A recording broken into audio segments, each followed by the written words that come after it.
Dominant Protector. Credit to the author. 4,371-80. Ang mga pangalan po na nandito ay galing sa mga name generator. Kaya kung meron man pagkakatulad sa mga pangalan ng totoong tao o lugar, ito ay tunay na hindi sinasadya. Nakadikit pa rin ang mga kamay ni Melissa na parang isang santo, at bahagyang gumalaw ang kanyang mga labi habang nagsasalita, tatak ng mga bundok at dagat. Kaagad, ang malabundok na anino sa likod niya ay biglang bumagsak mula sa himpapawid. Ang zinchi ng guest master ay nagyelo sa kanyang katawan. Ni Dodge, hindi niya magawang pigilan. Nadurog siya sa lupa sa pamamagitan ng anino, nag-iwan ng isang pool ng dugo at wala nang iba pa. Natahimik ang lahat, nakatingin kay Melissa na para bang isa siyang halimaw. Sina Terence at Minerva ay magkasamang pumatay ng isang guest master, ngunit at least nakita nila kung paano nila ito ginawa. Pero sa side ni Melissa, wala man lang silang nakita. Ano ang paglipat na ito? Ang nakita lang nila ay pinagdikit ni Melissa ang kanyang mga kamay at binibigkas ang 4 na salita, at ang guest master ay naging duguan.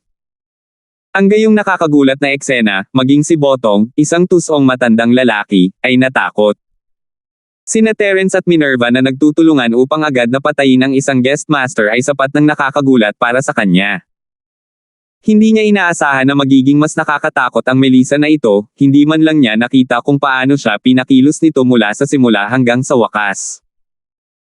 Sa pag-iisip pabalik sa ahensya ng bodyguard ng Kaizen, kung saan pinatay ng banal na madre ni Stone si Kaizen sa isang sulyap, at ngayong nasa ibang lugar sila, ang mga casual na salita ni Melissa ay naging isang buhay na impyerno ang isang guest master. Hindi maiwasan ni Botong na magtaka kung tao pa nga ba ang master at disciple duo na ito. Nakakamangha. Nagulat din sina Terence at Minerva sa eksenang ito, palihim na bumantong hininga. Buti na lang at hindi ko napahiya ang amo ko. Inilabas ni Melissa ang kanyang dila sa cute na paraan. Ang selyo ng mga bundok at dagat ay ang signature martial skill ng banal na madre ng East Sea, at ito rin ang pangunahing martial skill na kanyang nililinang sa nakalipas na taon. Kung hindi man lang nito kayang makitungo sa isang bagong dating na Soul Guest Master, ito ay isang tunay na kahihiyan. Natahimik ang buong lugar, nagkatinginan ang lahat, puno ng paggalang ang mga mata habang nakatingin kay Terence at sa dalawa pa. Si Botong, na puno ng kumpiyansa ngayon, ay ibinuka ng malapad ang kanyang bibig, hindi makapagsalita ng mahabang panahon. 3 nascent soul stage expert. Bahagyang ngumiti si Terence at lumapit kay Botong na parang walang ibang tao, tinapik ang kanyang balikat, ngayong ikaw na lang ang natitira, Tindera Walker, sabihin mo sa akin, paano kita haharapin? Kayo. Sa pagharap sa panunuyan ni Terence, si Botong ay naka-atres lamang. Kahit alam niyang mid-jindan stage master lang ang kabilang party, hindi siya nang ahas na kumilos. Kung tutuusin, sobrang nakakatakot ang lakas na ipinakita nilang tatlo. Sinasamantala ang katotohanan na ang kabilang partido ay nagpabiye sa kanilang pagbabantay, at na sila ay napakalapit sa isa't isa, kung maaari nilang samantalahin ang pagkakataong ito na ay hostage si Ford, iyon ang magiging pinakamahusay na solusyon. Gayunpaman, hindi nawala ng gana si Botong sa huli. Kung tutuusin, hindi naman siya tanga. Pagkatapos ng eksena kanina, malinaw na napagtanto niya na ang 3 tao sa kabilang panig ay hindi mahuhusgahan ng sentido komon. Mukhang magandang pagkakataon ito ngayon, ngunit kung padalos-dalos siyang gumawa ng hakbang, may 79% na posibilidad na mamatay siya sa isang miserableng kamatayan. Paano tayo? Ngayong dumating na ang mga bagay-bagay, huwag mong sabihin sa akin na ang tindera na si Walker ay balak pa ring lumaban hanggang dulo. Hindi ka susuko hanggat hindi ka nakakarating sa Yellow River, hindi ko akalain na ganoon ka katanga, tama? Sabi ni Terence na may malamig na ngiti. Sa isang palitan, napatay niya ang 2 bisitang masters. Ganap na tinakot ng 3 sa kanila ang lahat ng nasa Black Ark branch. Kasabay nito, ganap nilang kontrolado ang sitwasyon. Kung gusto niyang patayin si Botong, magagawa na niya ito ngayon. Gayunpaman, hindi binalak ni Terence na gawin iyon. Gusto niyang kunin ang sangay ng maayos. Kung papatayin lang niya si Botong sa harap ng lahat, mailalabas nito ang kanyang galit, ngunit mahirap harapin ang mga kalalabasan nito. Hindi lamang magugulat ang sangay ng Black, mahirap ding ipaliwanag sa punong tanggapan ng Hong Chamber of Commerce. Ano man ang mangyari, si Botong ay isa pa ring manager na may tunay na kapangyarihan, at kung gusto niya itong makitungo, maaari lang niyang hayaan ang Hong Chamber of Commerce na sila mismo ang gumawa nito. Bagamat si Terence ay may halo ng isang honorary vice president, hindi niya basta-basta mapapapatay ito ayon sa gusto niya, kung hindi, ito ay magiging isang masamang bagay. Si Botong ay isang matalinong tao, at agad niyang napansin ang mga alalahanin ni Terence. Alam niyang hindi maglalakas loob si Terence na patayin siya, at itinuwid niya ang kanyang likod. Good. Bilang isang estudyante ng Morningstar Academy, naglakas loob kang gumawa ng mga krimen sa isang manloloko at pumunta sa ating Hong Chamber of Commerce para pumatay ng tao. Idmando ko ang principal ng academy mo. Agad na tinapakan ni Botong ang kanyang mga paa at sumigaw. Alam niyang hindi niya magagawang takutin si Ford, ngunit kung matatakot niya sina Melissa at Minerva, magiging mas madali ang pagsubok ngayon. Pagkatapos ng lahat, bukod sa lakas, ang dalawang batang babae ay, pagkakakilanlan ang pinakakinatatakutan niya. Ipinagpalagay ni Botong na ang dalawang babae ay bata pa at mainitin ang ulo, lumapit sa tabi ni Terence matapos marinig ang kanyang mga mapanirang salita. Parang takot na takot ang mga estudyante na malaman ng kanilang mga guro ang kanilang masasamang gawa, hindi naman magiging walang ingat ang dalawang babae basta binanggit niya ang dean. Sa gulat niya, tumawa ang dalawang babae. Tumaas ang isang kilay ni Melissa at ngumiti. Then you can go. Kayo naman. Agad na sumabog sa galit si Botong. Ang walang takot na saloobin ng kabilang partido ay malinaw na nagpapakita na determinado silang kainin siya. Para talaga itong tigre na nahuhulog sa araw at binyo-bully ng mga aso. Siya ay isang branch manager ng Hong Chamber of Commerce, ngunit talagang pinigilan siya ng ilang mga batang junior. Kami. Hindi na kailangang mag-alala ang tindera na si Walker sa mga bagay natin, dapat mas alalahanin mo ang sarili mong kapalaran. Malamig na tumawa si Terence at kumuha ng special dark gold chain mula sa shelf, tinali ng mahigpit si Botong nang walang salita. Ito ang kagamitang ginamit ng law enforcement hall ng Sea Area para ipatupad ang family law. Kapag nakatali sa katawan, ito ay lubos na makakaapekto sa operasyon ng tunay na chi. Kahit na ang isang master ng orihinal na yugto ng sanggol ay hindi maalis ito. Ito ay isang item na nakuha niya mula sa mga nakaraang auction. Ang halaga nito ay hindi mataas, ngunit maaari itong gamitin sa ganoong okasyon. Sa proseso ng pagkakagapos, si Botong ay natarante at nagalit, ngunit hindi siya nang ahas na lumaban. Natatakot siya na sundan niya ang mga yapak ng dalawang bisitang masters at mapatay ng tatlong matapang na lalaki ni Terence. Para naman sa ibang mga waiter at manservant na naroroon, sila ay ganap na natulala sa oras na ito. Bawat isa sa kanila ay nanginginig sa takot, hindi alam ang gagawin. Mula sa isang psikolohikal na pananaw, natural na nagtiwala sila sa kanilang boss na si Botong higit pa sa isang tagalabas tulad ni Terence. Ngunit ang problema ay ang lakas ang nagpasya sa lahat. Tatlo lang ang nascent soul masters dito, dalawang guest masters ang pinadala na sa paglipad, at ang natitirang Botong ay nakatali. Ano kayang gagawin nila? Itataya ba niya ang kanyang buhay laban sa kanilang tatlo? Kahit na marami silang naroroon, kung talagang lalaban sila, kahit sabay silang umatake, hindi sila magiging sapat para punan ang mga puwang sa pagitan ng mga ngipin ng kabilang partido. 4,372. Hindi nila sila matalo, at hindi sila makatakbo. Ang tanging magagawa nila ay manatili sa kanilang kinalalagyan at maghintay sa susunod na galaw ni Terence. Lahat, makinig. Bilang honorary vice president ng Hong Chamber of Commerce, pansamantala kung papalitan ang Black Art branch. Inihayag ni Terence. Ang tingin ni Terence ay dahan-daang dumampi sa mukha ng lahat, at lahat ng natangay ng kanyang tingin ay ibinaba ang kanilang mga ulo ng hindi sinasadya, hindi nang ahas na tingnan siya sa mata. Hindi nila alam kung ang taong ito ang tunay na honorary vice president, pero at least alam nila na nasa kanya na ang lahat. Nasaan ang deputy shopkeeper? Biglang tanong ni Terence. Walang sumagot, ngunit ang mga mata ng lahat ay nagbigay na ng sagot. Nahulog silang lahat sa isang medyo may edad na lalaki sa gilid. Sinundan ni Terence ang mga tingin ng lahat. Ang nasa katanghaliang gulang na lalaki ay may sunod sonyerin sa kanyang mukha. Hindi siya mukhang isang honest na lalaki, ngunit isang tipikal na punching bag. Isang tingin at kahit sino ay masasabi na hindi siya isang malakas na tao. Ang nasa katanghaliang gulang na lalaki ay lumiit ang leeg, ngunit ang mga mata ng lahat ay nasa kanya, lalo na ang grupo ni Terence.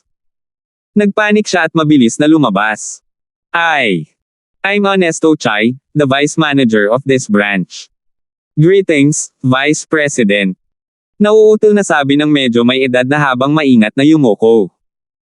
Maaaring siya ang assistant manager, ngunit nakuha niya ang kanyang posisyon sa pamamagitan lamang ng karanasan at karanasan.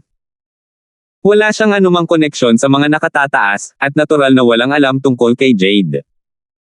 Ang kanyang saloobin kay Terence at sa dalawa pa ay pareho sa iba pang mga katulong. Gayunpaman, ang matapat na Chai ay likas na duwag, at si Terence at ang dalawa pa ay hindi dapat pabayaan. Kahit na ang isang kasing lakas ni Botong ay hindi magalit sa kanila, kaya natural, hindi siya nang ahas na labanan sila sa publiko.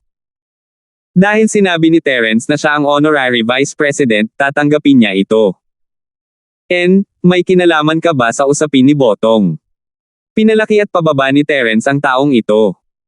Maraming tao ang mukhang tapat sa unang tingin, ngunit talagang itinatago nila ang kanilang tunay na lakas. Dahil ang taong ito ay ang assistant manager sa ilalim ng isang matandang fox tulad ni Botong, malamang na hindi siya maaaring maliitin. Maaaring sila ay mga ibon ng parehong balahibo. Reporting to the Vice President. I'm completely idle. Wala akong alam at never akong nakilahok sa kahit ano. Sa sobrang takot ni Honest ay naiihi niya ang kanyang pantalon at nagmamadaling umiling bilang pagtanggi. Puro walang ginagawa. Sumimangot si Terence at hindi maiwasang maghinala, dahil ikaw ang deputy shopkeeper, paano ka magiging walang ginagawa? Sa alinmang sangay ng Hong Chamber of Commerce, ang deputy manager ang pangalawa sa pinakamakapangyarihang tao. Bagamat hindi niya ma-coordinate ang pangkalahatang sitwasyon tulad ng manager at kumilos bilang isang kinatawan, mayroon pa rin siyang malaking kapangyarihan. Si Botong sa lugar ng Jailansi ay isang buhay na halimbawa. Kung wala siyang sapat na kapangyarihan, hindi siya maaaring makipagtulungan kay Dolenchin upang punan ang sarili niyang bulsa. Paano magiging idol ang isang tao sa ganoong mahalagang posisyon? Paanong wala siyang alam? Totoo. Sinasabi ko ang totoo. I don't dare to lie. Kung magsinungaling ako, wawasakin ako ng langit. Mabilis na nanumpa si Honest kung nakita siya ni Terence bilang partner ni Botong, wala na siyang lugar para umiyak at mamatay ng mas hindi makatarungang kamatayan kaysa kay Dower. Hindi mo kailangang mag-alala. Totoo man o hindi, hahanap ako ng magtatanong at malalaman natin, mahinang sabi ni Terence, na sinenyasan sina Melissa at Minerva na bantayan si Botong. Pagkatapos ay tumawag siya ng isang katulong. Pumasok si Terence sa sala kasama ang waiter, naiwan ng tapat na si Chai at ang iba pang grupo na naghihintay sa labas na kinakabahan. Ngayon lang, sinabi ng assistant shopkeeper na si Chai na wala siyang gagawin. Totoo ba iyon? Lumingon si Terence sa waiter at walang pakialam na nagtanong. Ito ay totoo. Ang manggagawa ay hindi pa isang foundation, isa lamang siyang normal na tao sa harap ni Terence, at isang tingin sa kanya ay sapat na para mapatalon siya. Isa siyang deputy shopkeeper na may hawak na tunay na kapangyarihan. Sabihin mo sa akin, anong klaseng talento meron siya? Tanong ni Terence. Totoo. I don't dare to lie to you. Si Assistant Manager Chai talaga ay walang ginagawa. Lahat ng bagay sa branch namin ay pinangangasiwaan mismo ni Manager Walker. Bihira magpakita ng mukha si Assistant Manager Chai. Natakot ang trabahador na hindi siya pinaniwalaan ni Terence at malapit nang umiyak. Bihira lang siyang magpakita ng mukha. Ibig mo bang sabihin, laging tumatanda ang lalaking to? Nagpatuloy si Terence. Hindi ganoon. Ang tindera na si Chai ay hindi kailanman naging tamad sa nakaraan. Siya ay palaging masipag at personal na gumagawa ng mga bagay-bagay. Gayunpaman, matapos ilipat ang tindera na si Walker ilang taon na ang nakalilipas, siya. Hindi niya masyadong pinamamahalaan ang mga bagay-bagay. Maingat na sagot ng attendant. Ibig sabihin, ang tapat na Chai ay itinulak ni Botong. Nagkaroon na ba sila ng hidwaan sa publiko? Kinurot ni Terence ang kanyang baba, malalim ang iniisip. Nag-isip ng mabuti ang shop assistant at sinabing, kung ang pinag-uusapan natin ay isang open conflict, nangyari ito ilang taon na ang nakakaraan. Noong kakalipat lang dito ng tindera na si Walker, kinuha niya ang negosyo na orihinal na nasa pamamahala ng deputy shopkeeper na si Chai. Noong panahong iyon, sinubukan siya ng deputy shopkeeper na si Chai na mga tuwiran, ngunit hindi siya kumibo o nagalit. Gayunpaman, pagkatapos nito, ang deputy shopkeeper na si Chai ay nawala sa loob ng isang buwan, sinabi na siya ay nagpunta sa punong tanggapan sa gitnang isla. Maliban doon, walang conflict. Talaga, anuman ang sinabi ng tindera na si Walker, ang deputy shopkeeper na si Chai ay hindi lumahok o nagpahayag ng kanyang posisyon. Walang isang buwan. Hindi napigilan ni Terence na maging kakaiba nag-aalangan ang lalaki, sabihin mo sa akin ang lahat ng nalalaman mo, huwag mo akong piliting gamitin ang soul-searching technique. Oo. Hindi alam ng shop assistant na hindi alam ni Terence ang anumang soul-searching techniques at tinatakot lang siya. Hindi na siya nang ahas na magpigil pa, nabalitaan ko na noong buwang iyon, ang assistant shopkeeper na si Chai ay hindi pumunta sa punong tanggapan ng Nakajima.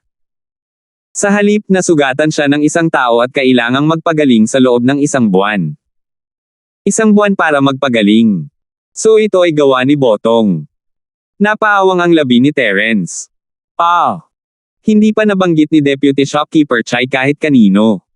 Hindi rin namin alam, pero nahulaan ng lahat. Kung hindi na sila matatakot sa tindera ni Walker mamaya. Hindi sila nang ahas na makialam sa kahit ano at naging mga figureheads lang. Maingat na sabi ng shop assistant. Okay, I know. You can go out and call Honest in. Sabi ni Terence, tumango. Mula umpisa hanggang dulo ay pinapansin niya ang ekspresyon ng waiter at wala siyang nakitang kakaiba. Sa madaling salita, dapat totoo ang sinabi ng taong ito. Ang isiniwalat niya ay tumugma sa tapat na ugali at ugali ni Chai ngayon. Imposibleng mabawi ito sa huling minuto, kaya sapat itong kapanipaniwala. Oo. Nakahinga ng maluwag ang shop assistant. 4,373. Para akong naglalakad sa pintuan ng impyerno, sentimo, basang-basa sa pawis ang manggagawa, hindi dahil nagkasala siya, kundi dahil masyadong malakas ang pressure na ibinibigay ni Terence. Wala pa siya sa foundational level, at hindi niya ito kinaya. Ilang sandali pa, tahimik na pumasok si matapat na Chai at tumayo sa harap ni Terence. Hindi man lang siya naglakas loob na huminga ng napakalakas habang nakayuko at bumulong, maaari ko bang tanungin kung ano ang mga tagubili ng vice-presidente para sa akin? Nabalitaan ko na hindi ganoon kaganda ang relasyon niyo ni Botong. Sinulyapan siya ni Terence at ngumiti na may misteryosong ekspresyon. Ito. Nagkaroon ng konting hindi pagkakaunawaan noon. Maingat na sagot ni Honest.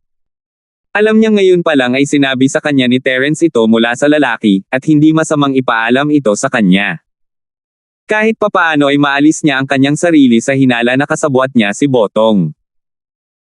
Gayunpaman, hindi alam ng matapat na Chai kung ano ang pinaplano ni Terence, at kung paano niya haharapin si Botong, kaya hindi siya nang ahas na maging masaya ng maaga. Isang maliit na hindi pagkakaunawaan. Ang deputy shopkeeper ay tinanggalan ng kanyang kapangyarihan, at kailangan niyang magpagaling sa loob ng isang buwan. Paano ito matatawag na isang maliit na hindi pagkakaunawaan? Ikaw ay isang napaka-magnanimous na tao. Tanungin kita, mayroon ka bang ebidensya ng krimen ni Botong? Ngumiti si Terence. Natanong lang niya ito on the spot matapos marinig ang sinabi ng shop assistant. Noong una, gusto lang niyang humanap ng tapat na tao na tutulong sa pamamahala sa Black Ark Branch. Gayunpaman, kung magagamit niya ito para harapin si Botong, iyon ay higit pa sa mahihiling niya. Ebidensya. Natigilan si Honest, at medyo nag-alinlangan ang ekspresyon niya. Hindi niya alam ang gagawin. Ako. Meron ba o wala? Stop talking nonsense. Pinutol ni Terence. Ang usapin ni Botong ay kailangang lutisin sa lalong madaling panahon. Kung magtatagal ito ng napakatagal, sino ang nakakaalam kung anong mga pagbabago ang mangyayari kapag nag-ferment ang bagay? Si Botong ay hindi tulala habang gumagawa siya ng masama, tiyak na kalagkarin niya ang maraming tao pababa kasama niya upang matiyak ang kanyang kaligtasan. Maaaring may mga matataas na tao sa punong tanggapan ng Hong Chamber of Commerce, o kahit na malaking shot. Kung ang mga taong ito ay mag-react at magsimulang makialam, ang pressure na kakaharapin ni Terence ay talagang napakalaki. Kung talagang umabot sa puntong iyon, kailangan niyang bumitaw, o kailangan niyang gumawa ng isang grupo ng mga kaaway para sa isang hindi gaanong mahalagang botong. Sa personalidad ni Terence, hindi niya iyuko ang kanyang ulo sa mga taong ito, ngunit ayaw niyang magdulot ng anumang gulo. Ito ay dahil sa kanyang plano, ibang tao ang papalit sa bagay na ito. Hindi siya ang gagawa ng lahat ng ito. Kahit na kailangan niyang isaalang-alang ang taong hahalili, kailangan niyang putulin ang Gordian knot ng mabilis at bawasan ang epekto. Dahil nakatitig si Terence sa ganoong kalayuan, ang kaninang takot na tapat na si Chai ay naging mas natakot, ang kanyang likod ay basang-basa na sa malamig na pawis. Lumaban siya mula sa karaniwang mundo, at mahigit isang taon na ang nakalipas mula noong dumating siya sa Sky Class Island, lahat ng uri ng pagtatagpo, at lahat ng uri ng paglukso at hangganan sa lakas. Kahit si Terence mismo ay hindi napagtanto kung gaano siya naging malakas. Bukod pa rito, kahit na siya ay tila kalmado, si Terence ay isang napakalakas na tao sa kanyang mga buto. Natural, masyadong mapang-api ang aura niya. Kung hindi lang dahil palagi siyang low profile at pilit na pinipigilan, ang mga normal na tao ay hindi na talaga kayang tumayo sa harapan niya. Kahit na ang Golden Core Masters ng parehong level ay pakiramdam na nakatayo sila sa tabi ng isang Overlord-level beast, nanginginig at naglalakad sa manipis na yelo. Ang pakiramdam na ito ay isang bagay na nagkaroon ng malalim na impresyon ng tapat na Chai. Kahit na si Botong ay palaging agresibo sa nakaraan, palagi siyang umaasa sa lahat ng uri ng masasamang pamamaraan upang takutin ang iba. Gayunpaman, itong si Ford na nasa harap niya ay kailangan lamang tumayo doon at tumingin sa kanya. Wala na siyang kailangang gawin, at hindi na niya ito kayang tanggapin. I do. Ayaw sabihin ni Honest kay Terence ang lahat, ngunit hindi niya napigilan ang pressure. Kailangan niyang aminin. Kung hindi niya gagawin, hindi niya magagarantiya na hindi rin siya papatayin ng mabangis na lalaking ito. Hayaan mo akong tingnan. Lumiwanag ang mga mata ni Terence. Sinubukan lang niyang magtanong on the spur of the moment. Hindi niya akalain na mag-e-exist talaga ito. Ito ay isang masayang sorpresa. Oo, mangyaring maghintay ng ilang sandali. Sa puntong ito, wala nang dapat pang pag-aalinlangan ang matapat na Chai. Matapos tumango si Terence, tumalikod siya at bumalik sa kanyang silid upang hanapin ang ebidensyang palihim niyang nakolekta. Kahit na ang pinakatapat at mahiyain na tao ay magkakaroon ng init ng ulo. Matapos mabuli ni Botong sa loob ng maraming taon, siya ay orihinal na isang marangal na deputy manager ng isang branch, ngunit siya ay ganap na naging isang idol na tao. Binugbog pa siya at kinailangan niyang magpagaling ng isang buong buwan.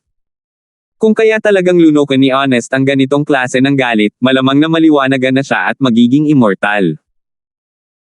Kaya sa lahat ng mga taon na ito, kahit na ang tapat na Chai ay hindi nakilahok sa kahit ano at nakapikit ang isang mata, nagtatago saan man pumunta si Botong, siya ay lihim na nangongolekta ng ebidensya at naghihintay ng pagkakataon. Sa kasamaang palad, si Botong ay may isang tao na nagpoprotekta sa kanya sa punong tanggapan ng Nakajima, at hindi pa siya nakakita ng maraming mas mataas na tao, lalo pa ang anumang malakas na suporta. Kahit na may hawak siyang kaunting ebidensya, hindi pa rin siya naglakas loob na gumawa ng anumang aksyon. Siya, tapat na si Chai, ay hindi nakayanan ang ganting atake ni Botong. Bagamat medyo naagrabyado siya ngayon, mas mabuting mabuhay kaysa mamatay. Mas mabuti na iyon kaysa mawalan siya ng buhay ng biglaan. Maya-maya, bumalik si Honest na may hawak na account book. Ito ang ebidensya. Tiningnan ni Terence ang matapat na Chai at binuklat ang libro. Siya ay nalilito ang paraan ng pag-record ng mga libro ay napakakaiba, at ito ay isang gulo. Hindi gaanong alam ni Terence ang tungkol dito, at hindi niya alam kung paano ito gagawin. Oo. Maingat na pinagmasdan ni Honest ang ekspresyon ni Terence. Ang ebidensyang ito ay bunga ng kanyang maraming taon ng pagsusumikap, at ito ay isang makapangyarihang sandata na maaaring magpabagsak kay Botong, ngunit may isang kondisyon: kailangan itong mahulog sa mga kamay ng isang makapangyarihang tao. Kung tutuusin, patay na ang ebidensya, pero buhay ang tao. Kung ito ay isang ordinaryong tao lamang kahit na mayroon silang ebidensyang ito, wala itong silbi dahil ganap na magagamit ni Botong ang kanyang background sa punong tanggapan ng Nakajima upang gawing huwad na testimonya ang ebidensyang ito. Dahil din dito kaya hindi nang ahas ang tapat na si Chai na ilabas ang ebidensya ng padalos-dalos. Natakot siya na si Ford ay hindi sapat ang kakayahan, at mas natakot siya na ang tinatawag na honorary vice president na ito ay hindi totoo, at isa lamang itong sinungaling. Gayunpaman, sa kabila ng kanyang pag-aalala, ang tapat na Chai ay hindi isang matapang na tao. Sa harap ng awtoridad ni Terence, wala siyang choice kundi sabihin ang totoo. Binuksan ni Terence ang ledger at tiningnan ito ng paulit-ulit bago bumaling sa tapat na Chai. Bakit hindi mo sabihin sa akin kung ano ang eksaktong nakasulat sa account book na ito? Anong ebidensya ng krimen ni Botong ang naitala? Ang lahat ng mga kaugalian sa Sky Class Island ay sumunod sa sinaunang panahon, at ang ginamit sa account book na ito ay hindi ang mga karaniwang numero ng Erebak, ngunit ang pinakakaraniwang paraan ng pagkalkula noong sinaunang panahon. 4,374. Bilang isang assassin, kinailangan ni Terence na makisawsaw sa lahat ng uri ng mga bagay bago siya umalis sa mundo, at ang mga sinaunang bilang na ito ay walang pagbubukod. Ang problema ay alam lang niya kung ano ang ibig sabihin ng mga ito, ngunit wala siyang ideya kung ano ang mga natatanging account na ito. Vice President, lihim kong naitala ang account book na ito sa mga nakaraang taon. Lahat ng negosyo ni Botong na may mataas na benta at mababang ulat, pinupuno ang sarili niyang mga bulsa, lahat ng ito ay nakatala sa loob. Maingat na paliwanag ni Honest. Ang pagsusulat sa account book na ito ay halos ang tanging tamang negosyong ginawa niya nitong mga nakaraang taon, at gumugol siya ng malaking lakas at pagsisikap dito. Kung hindi siya ganap na kinuha ni Botong at naging idol na tao, talagang hindi siya magkakaroon ng oras para maingat na imbestigahan ang mga kamay at paa ng kabilang partido sa dilim. Pagkatapos ng lahat, gaano man kalaki si Botong, ang malilim na pakikitungo na ito ay hindi malantad sa liwanag. Kung hindi siya naglagay ng maraming pagsisikap, hindi ito ma-detect ng mga tagalabas, lalo na ang pagtatala ng mga makatwirang at well-founded data. Ito ay lahat ng tapat na paraan ng lihim na pagsisiyasat ni Chai, ang resulta ng mga taon ng pagsusumikap. Kung gayon bakit hindi ko ito makita? Hindi maiwasan ni Terence na maghinala. Sa ganang kanya, ang mga bagay na naitala sa papel ay hindi magkatugma, at walang lohikal na pagkakasunod-sunod. Talaga bang naitala nito ang mga krimen ni Botong? Ito. Saglit na nag-alinlangan si Honest bago nagpas siyang ihayag ang lahat, hindi ito alam ni Vice President, ngunit ginamit ko ang number 18 misplacement accounting method, para makita ng mga tagalabas na magulo ang utos at wala silang makitang anumang pahiwatig. Napilitan akong gawin ito. Kung hindi ko gagamitin ang lihim na pamamaraang ito, kung ang account book na ito ay nahulog sa mga kamay ni Botong, matatapos na ang lahat. Number 18 misplacement accounting technique. Naguguluhan pa rin si Terence, ngunit pakiramdam niya ay ibang propesyon ito. Ang pangalan ay nagpaisip sa kanya na ito ay ilang nawalang kasanayan sa martial arts. Tama. Ang maling paraan ng pag-record ay isang napaka-espesyal na paraan ng pagtatala ng mga account. Ang pagkakasunod-sunod ay ganap na nagulo, at mayroong 36 na paraan upang gawin ito sa kabuuan. Ito ay isang espesyal na paraan ng pag-record na nilikha ng mga pantas ng Kamara ng Komersyo noong sinaunang panahon upang matiyak ang lihim at kaligtasan. Kung hindi mo alam kung aling numero ang ginagamit para sa maling paraan ng pag-record, maaaring makalimutan ng ibang tao ang paraan ng pagre-record na ito, kahit na makalimutan mo ang paraan ng pag-record na ito ng ibang tao, kahit ano. Paliwanag ni Honest. I see. Hindi ko akalain na expert ka pala sa accounting. Hindi maiwasan ni Terence na tingnan ang matapat na Chai sa mas mataas na liwanag. Yung tipong mukhang duwag, pero medyo magaling siya sa accounting. Ang maling pagkakalagay na ito ng mga account ay malinaw na isang komplikado at malalim na pamamaraan, at kahit na maraming mga tagapamahala ng Chambers of Commerce ay hindi naiintindihan ito. Vice President, masyado kang mabait. I was forced to do this. Mapait na ngumiti si Honest. Ito ay isang bagay ng buhay at kamatayan, lalo na kapag ang kabilang partido ay ang matanda at tusong Botong. Kahit gaano pa siya kaingat, hindi niya magawang mag-ingat. Gayunpaman, sa kasong ito, hindi ba't ikaw lang ang makakaintindi sa account book na ito? Kahit na ibigay mo ito sa ibang mga nakatataas sa headquarters, baka hindi nila ito maintindihan, di ba? Sabi ni Terence, problemado. Ang ledger ay dapat gamitin bilang ebidensya, pagkatapos ng lahat, at ito ay hindi ka panipaniwala kung walang makakabasa nito. Medyo mahirap para sa lahat ng higher-up sa headquarters na intindihin ito.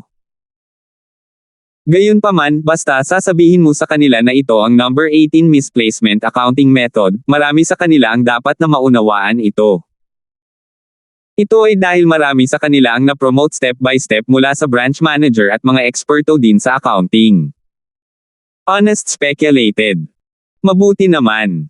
Tumango si Terence. As long as the professionals could understand it, then it shouldn't be a problem. Gumawa ng kopya ng account book na ito. Magsusulat ako ng liham para ipaliwanag ang bagay at pagkatapos ay ipadala ito. Mail it out. Ibigay sa Nakajima headquarters.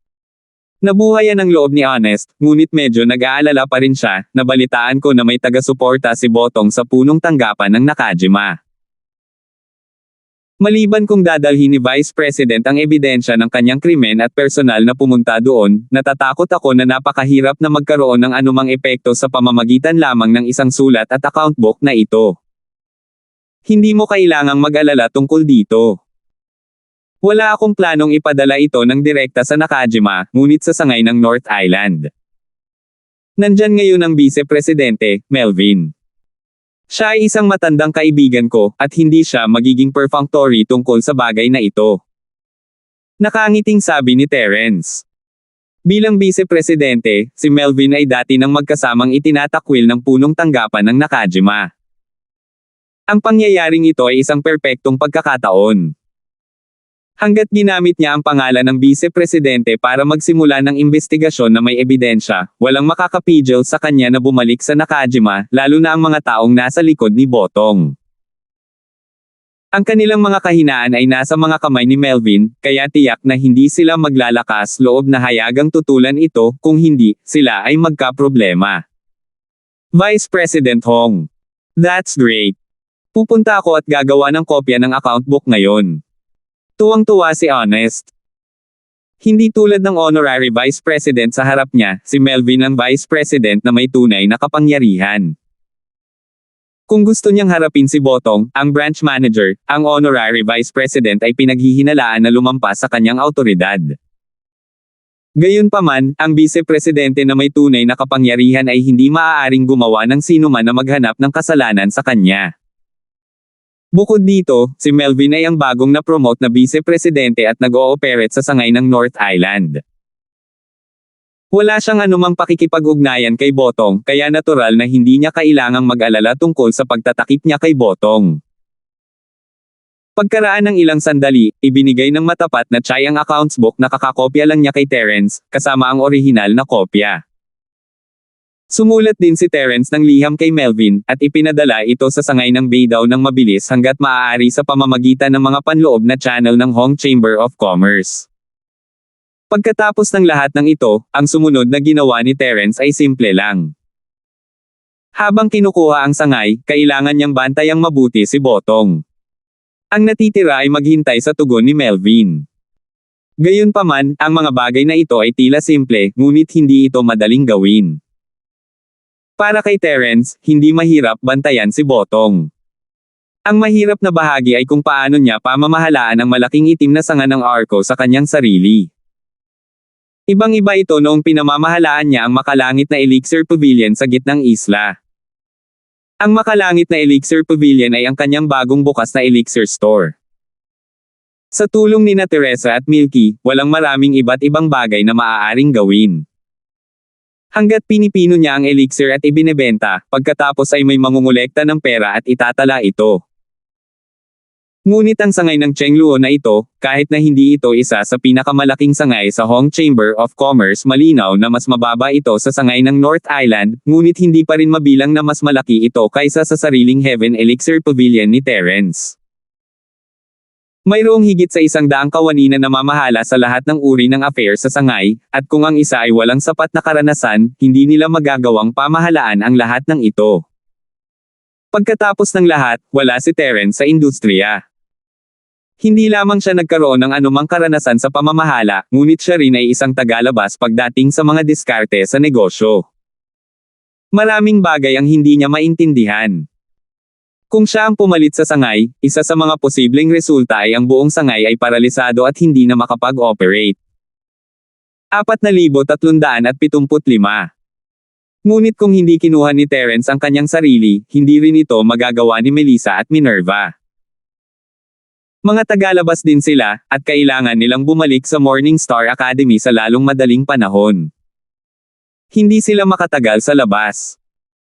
Honest, sa susunod na yugto ng panahon, paano kung tulungan mo akong alagaan ang Jade Arc Branch? Iminungkahi ni Terence. Sa halip na pilitin ang sarili na sumugod dito, maaari pa niyang ibigay ito sa profesional na ito.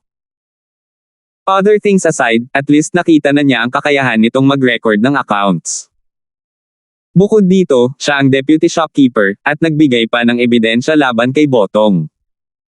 Lohikal lang na lumapit siya at tumulong. Talaga. Nang marinig ito, tuwang-tuwa ang tapat na si Chai at nagmamadaling sinabing, "Salamat sa iyong tiwala, Vice Presidente. Gagawin ko ang aking makakaya upang patahimikin ang sangay at matiyak na walang magiging kaguluhan." Hehe, ikaw na bahala. Bahagyang ngumiti si Terence. Oo. Malakas na tumango si Honest, hindi katakataka na sobrang excited siya. Ano man ang mangyari, si Terence ay isang tagalabas, at isang tagalabas noon. Ang pamamahala sa sangay ay parang pagkuha sa posisyon ng manager, ito ay isang pambihirang pagkakataon. Si Elder Chai ay nasa posisyon ng vice manager sa loob ng maraming taon. Palagi siyang maingat at hindi kailanman nagkamali. Gayunpaman, malayo pa rin siya sa pagiging manager ng branch. Simple lang ang dahilan. Upang maging isang branch shopkeeper, ang isa ay kailangang magkaroon ng mga namumukod tanging tagumpay, at ang isa ay kailangang magkaroon ng malakas na suporta sa punong tanggapan sa Nakajima. Ni hindi maaalis, at si Botong ay isang tipikal na halimbawa. Sa kabilang banda, ang matapat na Chai ay wala sa dalawang bagay na ito. Gayunpaman, ngayon ay dumating na ang pagkakataon. Alam ng lahat na kapag nakapwesto na siya bilang acting manager, ibig sabihin ay hindi na siya malayo sa posisyon ng tunay na manager. Kung magiging maayos ang lahat, mapapatunayan niya ang pagiging inosente ni Botong at matutulungan si Terence na pamahalaan ang Black Arc Branch. Ito ay isa ng mahusay na tagumpay sa sarili nito. Kung magagamit niya ang pagkakataong ito para makilala sina Terence at Melvin, magkakaroon siya ng malakas na suporta. Ang dalawang hindi maabot na kondisyon ay matutupad kaagad, at ang posisyon ng manager ng sangay ay malayo. Hindi tulala si Honest, mabilis siyang namod at lumabas para tumulong na pakalmayan ang mga tao, naiwan si Terence na mag-isa sa sala. The guy was still acting like a yes man just a moment ago, bakit bigla na lang siyang nagbago sa ibang tao? Sana mabuhay muli ang taong ito. Napakamot ng ulo si Terence at bumulong sa sarili bago sumunod sa kanya palabas. Kung hindi nakakatulong ang tapat na Chai, mahirap na kunin ang sangay. Paano na? Nakita ni na Melissa at Minerva si Terence na lumabas at mabilis na nagtanong. Maayos naman ang takbo ng lahat. Ngayon, bahala na ang lalaking ito para pangasiwaan ang sitwasyon. Tinuro ni Terence ang matapat na Chai. Hehe. This kind of yes man coward. Kung siya ang bahala sa sitwasyon, sisikat ang araw mula sa kanluran. Si Botong, na nakatali sa gilid, ay napangisi nang marinig niya ito. Sa sandaling ito, ang tapat na si Chai ay kumukuha ng kanyang momentum, naghahanda na magsabi ng isang bagay sa karamihan. Sa huli, pagkatapos ng malisyosong pangungutya ni Botong, agad siyang nawala ang kanyang momentum at nagsimulang matakot tulad ng dati. Pagkatapos ng lahat, siya ay isang mahiyain at tapat na tao. Matapos ang pananakot ni Botong sa loob ng napakaraming taon, nagkaroon ng anino sa tapat na puso ni Chai. Kahit na binigyan niya si Terence ng ebidensya ng pribado, lahat ito ay pinilit na lumabas. Talagang mahirap para sa kanya na labanan si Botong ng personal. Sa ilang taon na ito, kahit na hindi pa ganap na nakontrol ni Botong ang sanga ng itim na Arco, malapit na siya rito. Hindi lamang ang tapat na Chai, ang vice-presidente, na tuluyan ang natanggalan ng kapangyarihan, ngunit ang iba ay hindi nang ahas na kalabanan siya. Katulad ng sinabi niya ngayon, naging banayad agad ang mga mata ng lahat. Kahit saan sumikat ang araw, hindi mo ito makikita. Tuwang-tuwa pa si Botong nang lumapit si Terence at sampilan siya ng walang malay, kalahating hakbang ka na sa kabaong pero marami ka pang gustong sabihin. Sa pagtingin sa kalahating patay na hitsura ni Botong na nakatagilid ang kanyang leeg at puting foam na lumalabas sa kanyang bibig, muling nagbago ang ekspresyon ng lahat, at hindi nila namamalayan na lumiit ang kanilang mga leeg. Masyadong F***ing cruel ang taong ito.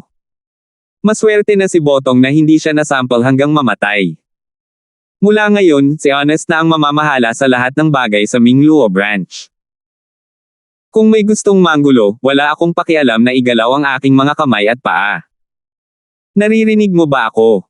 Sabi ni Terence sa karamihan. Sa pamamagitan ng isang buhay na halimbawa ng kung ano ang nangyari bago sila, paano ang lahat ay maglakas loob na tumanggi. Agad silang tumango bilang pagsang-ayon. Sa mata ng mga normal na manggagawa at lingkod na ito, kahit na si Terence o si Botong, lahat sila ay matataas at makapangyarihang mga Diyos, samantalang sila ay mga mortal lamang. Ang mga Diyos ay negosyo upang labanan, at ang mga mortal na tulad nila ay kailangan lamang na sundin ang mga utos ng nanalo. Sige, ipaubaya ko na sa iyo ang iba. Tiningnan ni Terence ang tapat na Chai, ito lang ang magagawa niya para takutin ang lahat, at ang iba ay nakasalalay sa tapat na kakayahan ni Chai. Nagpasalamat si Honest at agad na bumaling sa lahat, nagsimulang ayusin ang kanilang trabaho para bukas. Nag-aalala si Terence na hindi makumbinsi ng lalaki ang karamihan sa pamamagitan lamang ng kanyang husay sa accounting. Siya ay isang duwag, kung tutuusin, at wala man lang aura ng isang pinuno. Ang mga tao ay maaaring maging masuwain lamang, at maging isang walang pag-asa na kaso. Gayunpaman, mabilis na napagtanto ni Terence na siya ay mali. Si Honest talaga ay walang nakakatakot na aura, pero iba ang estilo niya sa paggawa ng mga bagay-bagay. Siya ay organisado at lohikal, at kahit kanino siya magtalaga ng isang gawain, walang sino man ang makakahanap ng kasalanan dito.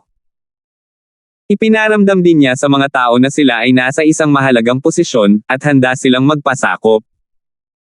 Mayroong mahigit 100 tao ang naroroon, at wala ni isa sa kanila ang nakasimangot. Masaya nilang tinanggap ito, at hindi lang nagkaroon ng bagong antas ng paggalang si Terence para sa matapat na Chai.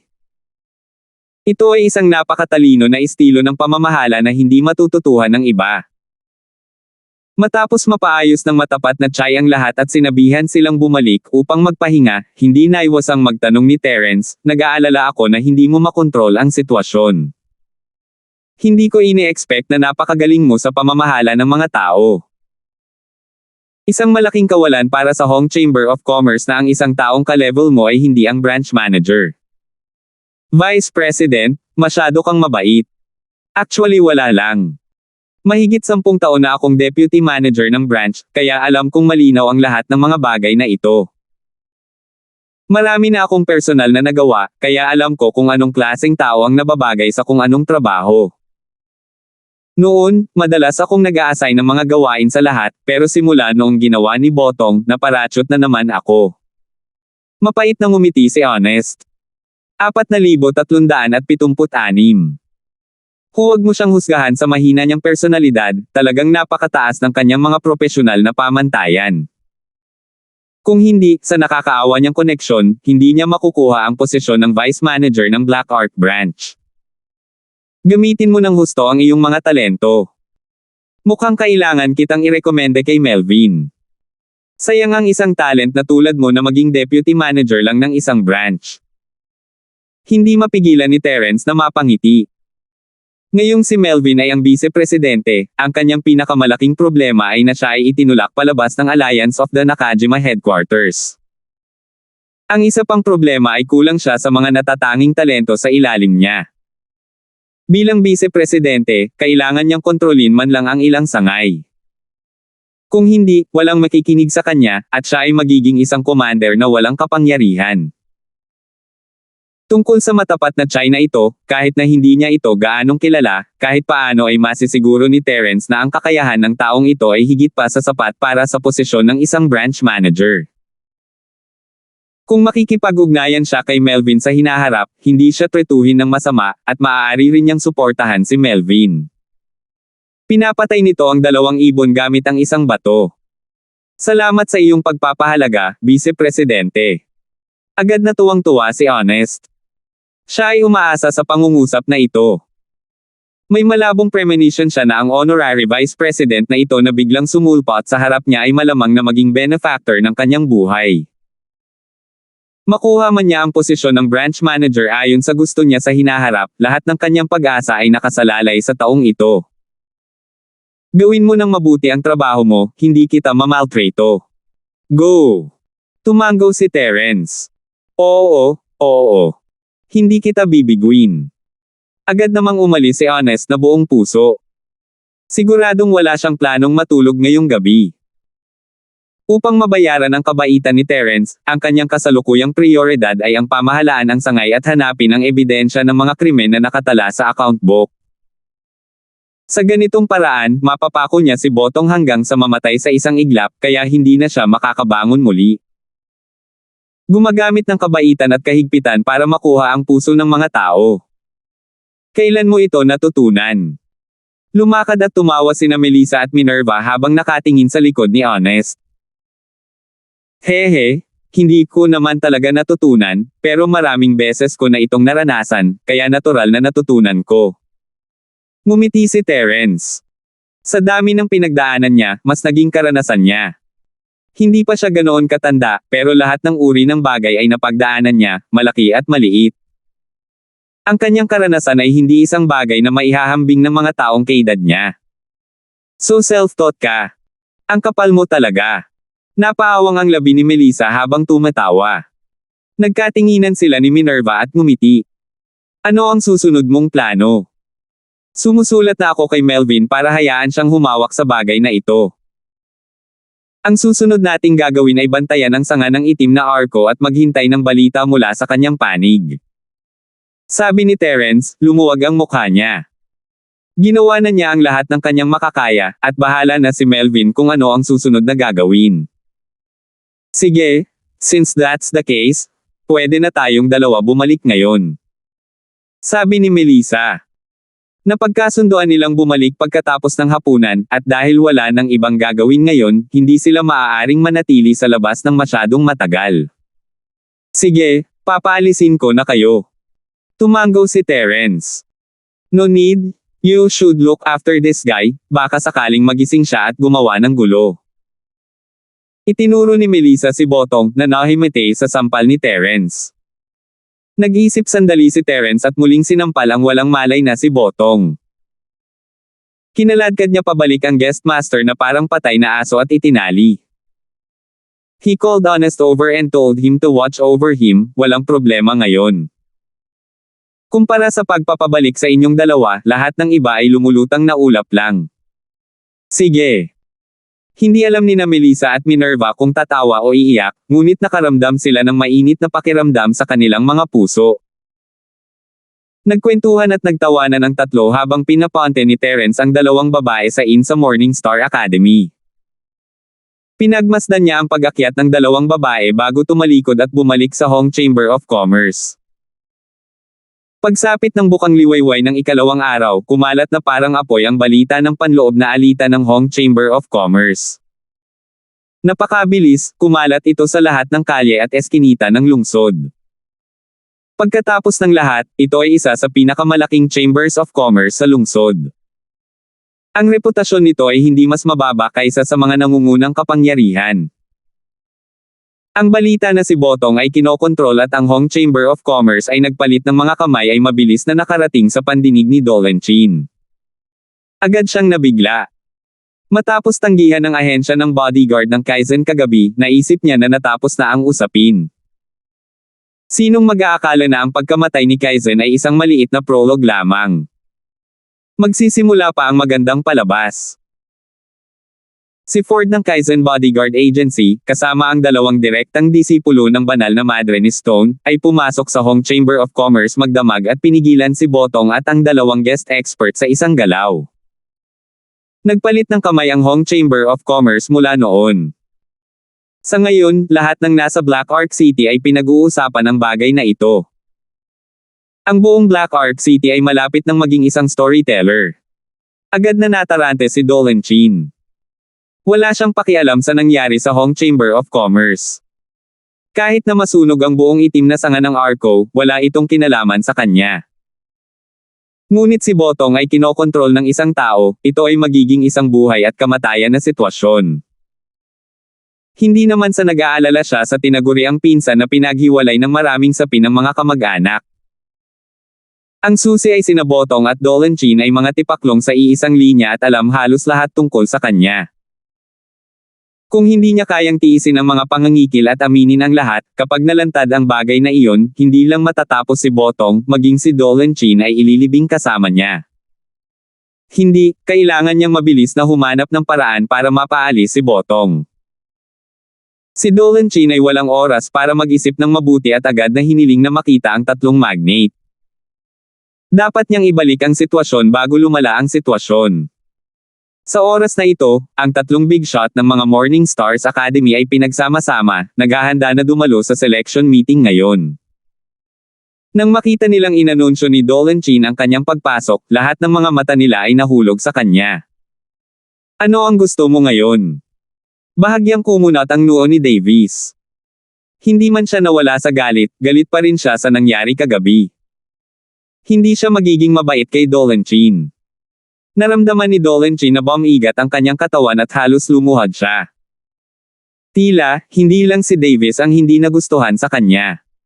Ang banal na madre ni Stone at si Tyler ay hindi rin nagustuhan sa kanya. Ang alagad na ito ay nagbibigay galang sa tatlong dekano. Bagamat medyo natakot si Dolan Chin, napilitan siya sa puntong ito. Kung hindi siya mabilis na nag-iisip ng paraan upang mailigtas ang sitwasyon, ang susunod na hakbang ay maaaring mamatay ng walang libingan. Malakas lang ang loob niya at nagpatuloy, may narinig lang ako. Nagdudulot ito ng kaguluhan sa labas. Sinasabi nila na tinutulungan ng mga alagad ng Morning Star Academy natin ang masasamang loob. Kagabi, nakipagtulungan sila sa mga tagalabas para salakayin ang Hong Chamber of Commerce. Ngayon, nakontrol pa nila ang branch manager, si Botong. Ang bagay na ito ay may malaking epekto sa ating tatlo. Mga punong guro upang imbestigahan ang bagay na ito. May ganyan. Bahagyang natigilan ang tatlong malalaking putok. Sa kanilang mataas na katayuan, ang mga ordinaryong tao ay hindi man lang nagkaroon ng pagkakataon na makipag-usap sa kanila. Maliban kung may partikular na nagulat nito, ang mga chismis na ito ay hindi makakarating sa kanilang mga tainga ng ganoon kabilis. 4,377. Talagang totoo, ang disipulong ito ay hindi nangangahas na magsinungaling. Mabilis na sabi ni Dolan Chin. Nagkatinginan ng tatlong big shots. Ang relasyon sa pagitan ng Morning Star Academy at ng Hong Chamber of Commerce ay palaging mabuti. Makatwiran lamang na magtanong sila tungkol sa biglaang pagbabago sa sangay ng Mingluo, lalo na't ito ay may kaugnayan sa mga disipulo ng Academy. Sino te? Nagdilim ang mukha ni Davis. Bagamat hinikayat ng Morning Star Academy ang mga mag-aaral na makipagkumpetensya at hindi sila kailanman pinagbawalan na magdulot ng gulo sa labas, medyo mahirap ipaliwanag kung ang kabilang partido ay ang Hong Chamber of Commerce, kung saan sila ay palaging may magandang relasyon. Oo. Nagkunwaring nag-aalangan si Dolan Chin at palihim na sumulyap sa ekspresyon ni Stone. Ano pang hinihintay mo? Bilisan mo sabihin mo sa akin. Kumunat ang noo ni Davis. Ito ay Melissa at Minerva. Kinagat ni Dolan Chin ang kanyang mga ngipin at sinabi. Nang marinig ito, hindi maiwasan ni na Davis at Tyler na tumingin kay Stone Shegny at tumahimik. Dahil ito ay bagay ni Melissa at Minerva, natural na ipaubaya kay Stone Shegny ang kanyang sariling desisyon. Ito ang pangunahing paggalang. Huminto ang banal na madre ni Stone, naalala na si Melissa at Minerva ay bumalik kagabi, ngunit hindi siya nagalit. Sabi niya, malalaman ko lang kung ano ang nangyayari pagkatapos kong marinig ito mula kina Melissa at Minerva. Pagkaraan ng ilang sandali, pumunta sina Melissa at Minerva sa harapan ng karamihan at binati ang tatlong malalaking putok. Matapos marinig ang mga salita ni Dolan Chin, agad silang ngumiti. Sa pag-uulat kay Master, pag-uulat sa dalawang Marshall Uncles, kagabi, talagang pumunta kaming dalawa sa Hong Chamber of Commerce kasama si Ford, at talagang pinabagsak namin si Botong. Nagkatinginan ng dalawang babae at hindi nagmamadaling sumagot. Mayroon ba talagang ganoon? Nagtaas ng kilay sina Davis at Tyler.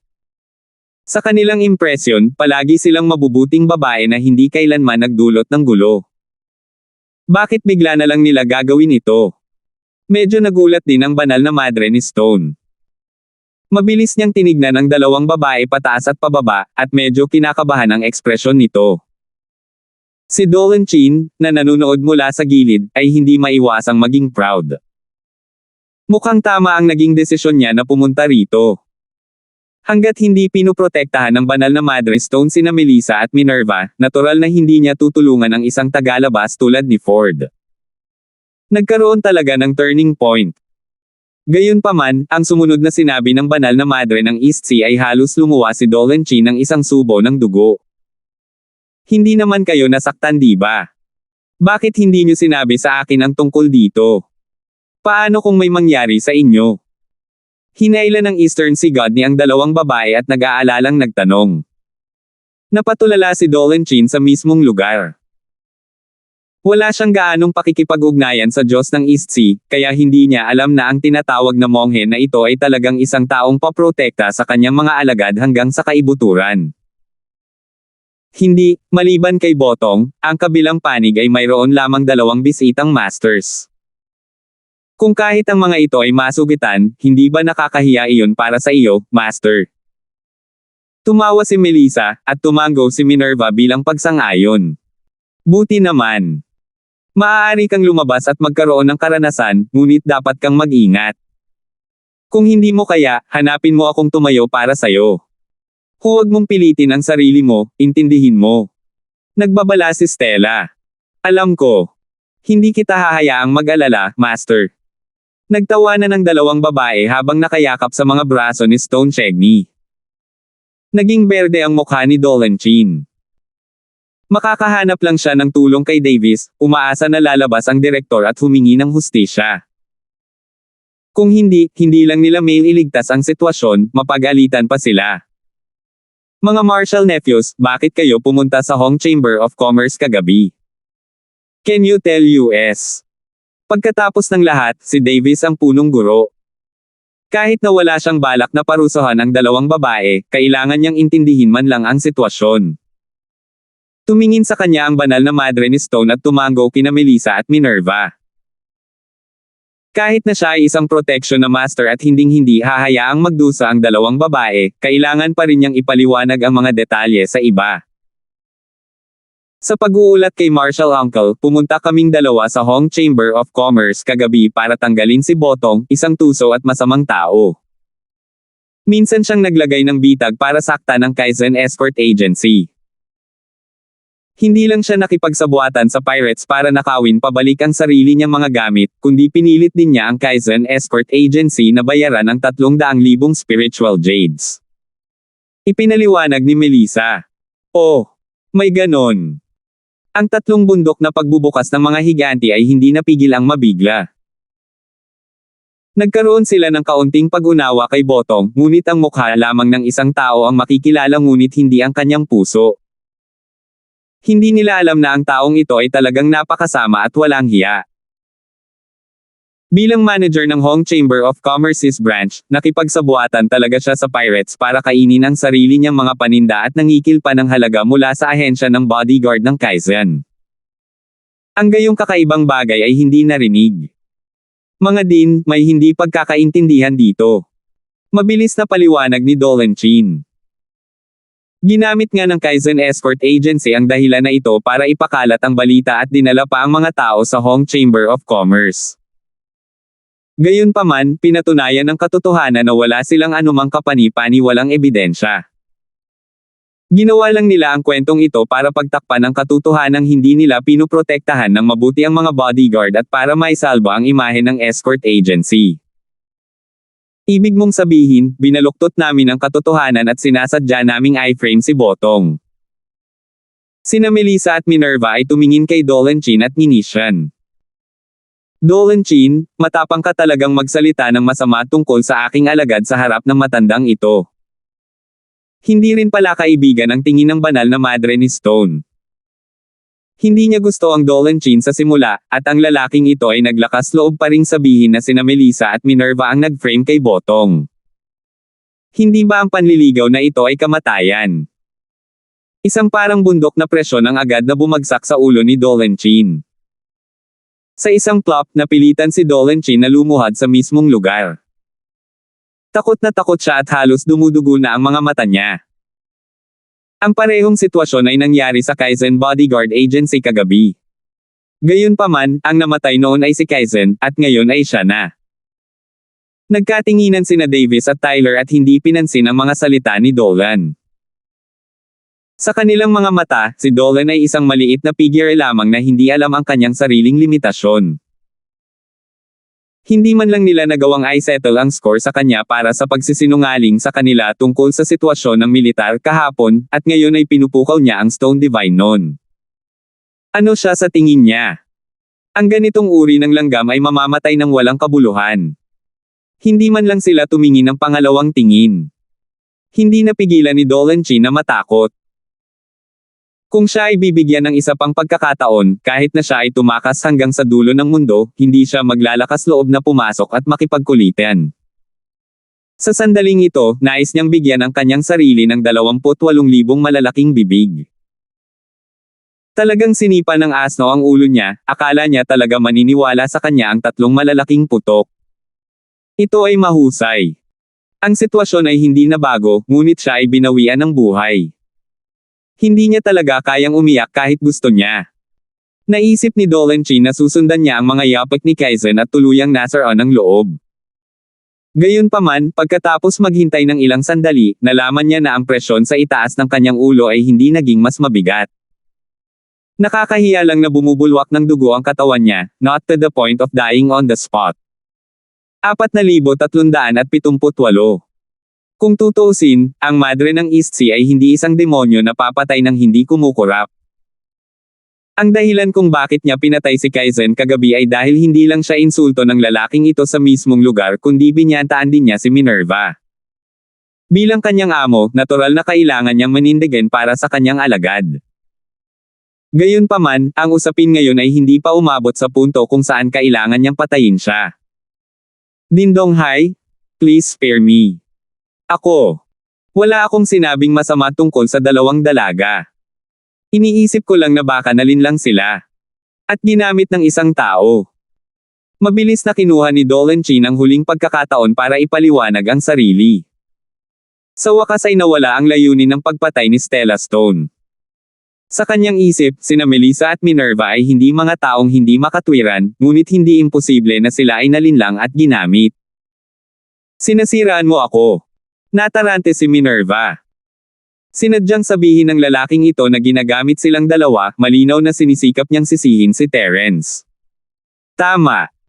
Sinusubukan mong mag-udyok sa pagitan namin ng senior na kapatid ni Minerva. Anong balak mo? Malamig na tanong ni Melissa. Hindi. Hindi. Please calm down, young ladies. Delikado ang mundo. Hindi mo malalaman ang tunay na ugali ng isang tao. Naalam ni Ford na kayo ay mga direktang disipulo ng Dean ng Stone, pero sinadya pa rin niya kayong dinala sa Hong Chamber of Commerce para magkaroon ng eksena. Alam ng lahat na ginagamit niya kayong dalawa. Sabi ni Dolanchin na malinaw na ginagamit niya tayo, Italiang Morning Star Academy sa tapat ng Hong Chamber of Commerce. Sa sandaling sinabi niya ito, bahagyang nagbago ang mga ekspresyon ng 3 big shot. Mula sa pananaw ng isang tagalabas, ang bagay na ito ay talagang mabibigyang kahulugan sa ganitong paraan. Ang lakas ng isang tao ay tiyak na hindi sapat upang labanan ang Hong Chamber of Commerce. Na sinadyang hinailan ni Ford sina Melissa at Minerva, marahil ay may ganoong intensyon siya. Napaka-observant ni Dolenjin. Alam niyang may epekto ang kanyang mga salita at mabilis na tumama habang mainit ang plantsa at nagpatuloy, kahit sino ang tama o mali sa usaping ito sa pagitan ng ahensya ng bodyguard ng Kaizen at Hong Chamber of Commerce, hindi na kailangan para sa aming Morningstar Academy na makisali, ni wala kaming anumang dahilan para. Bukod dito, na ginagamit ni Ford ang dahilan para imbestigahan si Botong sa pagtatapos ng kanyang personal na pagkitaw sa araw na iyon, sa pagtatapos ng kanyang paghihiganti. At gumamit pa ng mga mabulaklak na salita para linlangin at gamitin ang dalawang binibini ang ganitong uri ng hamak na tao ay nararapat na mamatay. Bahagyang tumango ang tatlong big shot nang marinig nila ito. Ang mga salitang ito ay hindi walang dahilan. Kahit na may problema talaga kay Botong, bahala na ang Hong Chamber of Commerce para harapin siya. Hindi nakasalalay sa isang hindi kaugnay na bodyguard na pumunta sa lugar ng magdamag upang basagin ang lugar at arestuhin siya. Sinong nagsabing walang karapatan si Ford? Pinandilatan ni Melissa si Dolenjin, siya ang Honorary Vice President ng Hong Chamber of Commerce.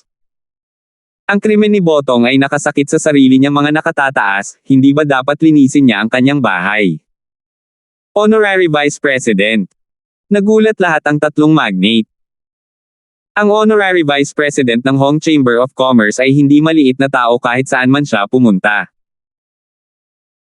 Ang Ford na iyon ay mukhang ordinaryo at hindi ipinahayag ang kanyang mga talento, ngunit sinong mag-aakala na magkakaroon siya ng ganoong katayuan? Yun lang ang sinasabi niya. Kung siya talaga ang Honorary Vice President, bakit siya magpapakababa para magtrabaho sa Kaizen Bodyguard Agency at maging bodyguard lang? Agad na tanong ni Dolenjin. Ilang buwan na ang nakalipas, nasa North Island kami ng senior ko. Kumakain pa nga kami at nagkukwentuhan ng bagong promote na Vice President ng Hong Chamber of Commerce, Melvin. This matter was personally verified by Vice President Hong to me. Are you trying to say na kahit ako ay nagsisinungaling? Malamig na sabi ni Minerva. Ito. Biglang nabulunan si Dolenjin. Siyempre, gusto niyang sabihin ito, ngunit pagkatapos ng lihim na pagsulyap sa ekspresyon ni Stone Divinon, nalulunok na lamang niya ang kanyang mga salita. Mainam na pagdudahan ang isang tagalabas tulad ni Ford, ngunit kung pagdudahan din niya si Minerva, kung gayon ay talagang nililigawan niya si kamatayan. Sabay na tumingin sina Davis at Tyler kay Stone Chegney. Wala nang kwenta ang pagtatalo. Kailangan nilang hintayin si Stone Chegney na magdesisyon. Naniniwala ako na hindi magsisinungaling ang aking alagad. Mahinang sabi ng banal na madre ni Stone. Ang paniniwala kay Minerva ay kapareho ng paniniwala kay Ford. Hindi nagulat ang lahat dito. Siya ay isang tao na magpoprotekta sa kanyang sariling mga tao. Sa pagitan ni Dolenjin, isang tagalabas, at ng kanyang sariling personal na disipulo, malinaw sa isang sulyap kung sino ang dapat piliin. Walang suspense. Salamat, Master. Sina Melissa at Minerva ay masayang niyakap si Stella. Sa kabilang banda, mapula ang mukha ni Dolenjin. Nanlumo siya na halos sa mukha na naman siya ng dugo. Sinabi niya nang may kaunting ayaw, ngunit, may gagawin ka pa ba? Hindi siya binigyan ni Stella ng pagkakataong magsalita at hamarang, bakit ang sanggit mo? Problema mo ba, Mama? Ikaw ang palaging nagrereklamo, at ngayon ay sinusubukan mong i-frame ang aking alagad para sa pagsisinungaling. Ayaw mo na bang maging pambili ng Deacon? O ayaw mo na bang manatili sa academy? No, no, no. I'm fine. I'll take my leave. Sa sobrang takot ni Dolenjin ay agad siyang gamulong-gulong at gumapang palabas ng silid na parang tumatakbo para sa kanyang buhay. Bilang isang leader ng sekta, ang banal na madre ni Stone ay isang ganap na pag-iral. Kung magagalit talaga siya, hindi lang siya mawawalan ng trabaho, kundi mawawalan din siya ng buhay. Karapat-dapat siya. Sa pagtingin sa nahihiyang likod ni Dolenjin, nagkatinginan sina Melissa at Minerva at ngumiti. Ang tusong lalaking ito ay magaling manligaw, ngunit sa harap ng relasyon nila ng madre ni Stone, humihingi lang ito ng kahihiyan. Idinaos ng Morningstar Academy ang selection meeting gaya ng naka-schedule, at ang focus ng buong Black Ark City ay lumipat sa selection venue. Ang mga talakayan tungkol sa Hong Chamber of Commerce sa mga lansangan ay naging mas tahimik. Nagkaroon ng mas kaunting pansin mula sa labas ng mundo, at natural, mayroong mas kaunting mga kaguluhan. Sa ilalim ng matapat na pamamahala ni Chai, unti-unting bumalik sa normal ang Hong Chamber of Commerce. Ang lahat ay hindi na natatakot at nakakatakot tulad ng dati, at nagsimula silang tanggapin ang katotohanan. Ang panahon ni Botong ay naging isang bagay ng nakaraan, at ang itim na sangay ng Arco ay malapit nang salubungin ang isang bagong simula. At nitong ilang araw, maliban sa pagmasdan ng mabuti ng mga tao si Botong, hindi nagpahinga si Terence. Ito ay isang napakahalagang oras para imbestigahan si Botong, at maliban sa matapat na account book ni Chai, kung gaano pa katibay na ebidensya ang mahahanap ay depende sa pag-aani sa panahong ito. Sa tapat na pagsisikap ni Chai, malaki ang natamo ni Terence nitong ilang araw. Sa pagtingin sa walang kahihiyan at walang kapintasang mga pukana ni Botong na isa-isang hinuhukay ng tapat na Chai, hindi napigilan ni Terence na mapabuntong hininga sa tuwa. Talagang talento si Honest. Sa mga tuntunin ng negosyo ng Chamber of Commerce, Audit, at Accounting, ang taong ito ay maaaring ituring na isang tunay na dalubhasa. Sa paghahambing, ang pamamaraan ni Botong ay nasa entry level lamang ng accounting. Sa harap niya, parang pagpapakita lang ng galing sa harap ng isang dalubhasa, paglalaro ng bata. Hindi nagtagal, nalaman ng matapat na Chai kung saan napunta ang 300,000 espiritual na jade na binayaran ng ahensya ng bodyguard ng Kaizen. Agad na nagpadala si Terence ng isang tao upang ipaalam kay Wenhan. 4,379. Pagbati, kapatid na Ford, nako, Pangulong Ford. Pagkatapos ng ilang araw na hindi nagkikita, ang ugali ni Wenhan kay Terence ay halatang mas magalang kaysa dati. Hindi na siya naglakas loob na maging casual at natural gaya ng dati. Ito ay hindi nakakagulat. Kung si Terence ay isang purong henyo master, kung gayon maaari pa rin niyang tawaging kapatid, ngunit iba na ngayon. Ang balita ng Hong Chamber of Commerce ay kumalat sa buong kalye, at natural na alam ito ni Wenhan. Hindi niya akalain na si Terence pala ang honorary vice president ng Hong Chamber of Commerce. Ang Hong Chamber of Commerce ay isa sa mga nangungunang chambers of commerce sa buong Tianjia Island. Kahit sino sa mga honorary vice president nito ay isang mahalagang figure. Bagamat si Wenhan ay ang young master ng Kaizen Bodyguard Agency, alam niyang hindi siya karapat-dapat na makasama sa ganoong kalaking figure. Kaya, kahit na alam niya ang nangyari sa Hong Chamber of Commerce, hindi nang ahas si Wenhan na lumapit kay Terence. Hindi lang iyon, natatakot siya na baka hindi siya maintindihan ni Terence at isipin na hinihingi niya ang 300,000 spiritual jade. Gayunpaman, si Terence ang humiling sa kanya na pumunta, kaya iba ang kwento. Presidente Ford. Kumurap si Terence at sinuntok si Wenhan, nakangiti. Kuya Chi, hindi mo na ako kailangang tretuhin na parang isang tagalabas. Hindi mo ba ako balak kilalanin bilang kaibigan? Hindi. Hindi, paano ako? Hanggat kinikilala mo ako, si Wenhan, ay magiging kaibigan mo habang buhay. Hindi napigilan ni Wenhan na matawa. Akala niya ay nagpapanggap lang na mabait si Terence sa kanya dahil sa pagkakaiba ng kanilang mga status, ngunit ngayong lumabas na ang status ni Terence, hindi na niya kailangan pang gawin iyon. Gayunpaman, dahil sa saloobin ni Terence, nakahinga siya ng maluwag. Magkaiba ang status nila, pero at least hindi nagbago ang relasyon nila, at pwede pa rin silang maging magkaibigan. Buti naman. I don't have many friends to begin with, and I don't have many like you, Kuya Chi. Kung hindi mo ako kikilalanan, magsisisi ako pansamantala. Tinapik ni Terence ang kanyang balikat at tumawa. Habang buhay kong pagsisisihan kung mawalan ako ng kaibigang tulad mo, Kuya Ford. Tumawa din si Wenhan. Biglang nawala ang maliit na pagkakahiwalay nila. Kaya between you and me, hindi na kailangang maging ganoon kapormal. Dahil magkaibigan naman kami, paano kami magiging formal? Napangiti si Terence, wala na akong ibang pinatawag dito. Nabawi ko na lang ang 300,000 spiritual jades na ibinigay mo kay Botong. Ibinalik na ito sa orihinal na may-ari nito. Hiniling ko na sa assistant manager na si Chai na ihanda ito. Kailangan mo lang itong ibigay sa kanya. Talaga. Tuwang-tuwa si Wenhan. Kahit na ang Kaizen Escort Agency ay isang malakas na puwersa sa lugar ng Black Sea, ito ay hindi gaanong mahalaga sa buong Tianjia Island. Ang 300,000 spiritual jades ay hindi maliit na halaga para sa Kaizen Escort Agency.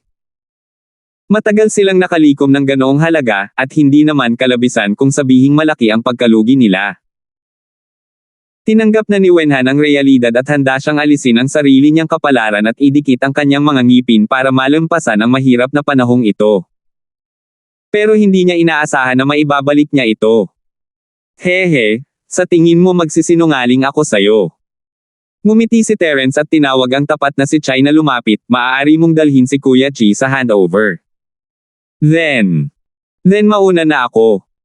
Tuwang-tuwang itinaas ni Wenhan ang kanyang mga kamay kay Terence bago sumunod sa matapat na Chai para ibigay ito.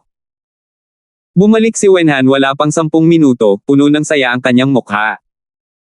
Nagpasalamat siya kay Terence, Brother Ford, nagawa mo na talaga ang agency ng malaking pabor sa pagkakataong ito. Nagpapasalamat ako sa iyong mahusay na kabaitan sa ngalan ng ahensya ng bodyguard ng Kaizen. Masyado kang mabait. Ibinabalik ko lang ang mga gamit sa mga may-ari nila. Ito ang dapat kong gawin. Hindi mo kailangang maging magalang sa akin. Nakangiting sabi ni Terence. To be honest, pakiramdam ko nasa panaginip pa rin ako. I can't thank you enough for your kindness. Kuya Ford, wala na akong sasabihin. Hinding-hindi makakalimutan ng Kaizen Bodyguard Agency ang kabaitan mo. Seryosong sabi ni Wenhan. Sige, ano ang silbi ng pagsasabi nito sa pagitan ng magkakaibigan? Kung hindi ka busy, bakit hindi ka maupo at makipagtsaa sa akin? Nakangiti si Terence habang binuhusan niya si Wenhan ng isang tasa. Ito ang pinakamagandang espiritual na tsaa na nakita niya sa silid ni Botong. Sayang naman kung hindi niya ito ininom. Nagkataon lang na nakinabang ang dalawa. Sige, tumango si Wenhan. Wala siyang pakialam sa bodyguard agency maliban na lang kung tungkol sa buhay at kamatayan.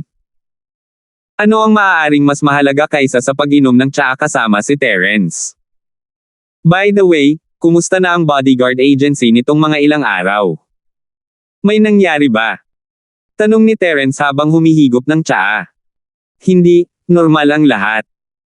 Kuya Ford, kung may oras ka, bakit hindi ka bumalik sa ahensya ng bodyguard bilang bisita at hayaan mo akong i-treat ka ng masarap na tsaa? Tumawa si Wenhan. Gusto niyang hilingin kay Terence na dumalo sa pulong, ngunit nahihiya siyang sabihin ito ngayon. Si Terence ay ang Honorary Vice President ng Hong Chamber of Commerce. Napakawalanjiye kung hilingin sa kanya na magpatuloy sa pagtatrabaho bilang isang escort para sa kanyang ahensya. Isang bisita. Tapos kalimutan mo na. Kumaibot ang mga labi ni Terence, at ang kanyang mga salita ay bumulaga kay Wenhan. Hindi niya alam kung ano ang gagawin, ngunit nagpatuloy si Terence, total bodyguard ako sa pangalan. Tama lang na bumalik ako sa bodyguard agency para tingnan. Paano mo masasabing bisita ako? Hoy, Kuya Ford, binigyan mo ako ng matinding takot. Akala ko ay minamaliit mo ang ating maliit na ahensya ng bodyguard ng Kaizen. Tumawa si Wenhan.